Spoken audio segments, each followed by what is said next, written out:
Bon dia a tothom, soc en Dídac Marimón, estudiant de l'escola Vedruna Malgrat i estic cursant segon de batxillerat.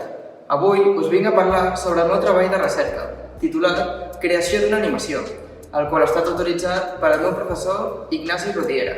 El meu treball de recerca explora el procés de creació d'una animació 3D amb el programa Blender, abordant tant els aspectes teòrics com pràctics del disseny i l'animació digital.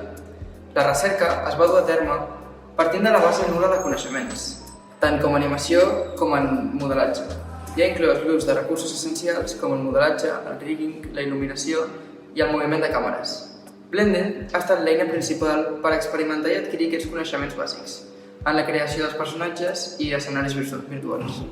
El projecte ha demostrat que és possible assolir una comprensió bàsica del procés de creació d'animacions 3D en un període limitat de temps. Entre les conclusions més rellevants destaca que, tot i les dificultats inicials derivades a la manca d'experiència i el temps restringit, s'ha aconseguit produir una animació completament funcional que evidencia els coneixements adquirits. No obstant això, es reconeix que en certes àrees com el rigging avançat i els detalls ambientals queden fora de l'abast del projecte. La recerca ha proporcionat una sòlida base introductòria en el món de l'animació 3D. He après a superar obstacles i adaptar la metodologia durant el procés, cosa que m'ha permès desenvolupar habilitats en el disseny de personatges i dinàmica de moviments. Aquests coneixements i experiències resulten fonamentals per afrontar futurs projectes en animació digital, establint una base sòlida per un aprenentatge continu i més profund en aquesta àrea.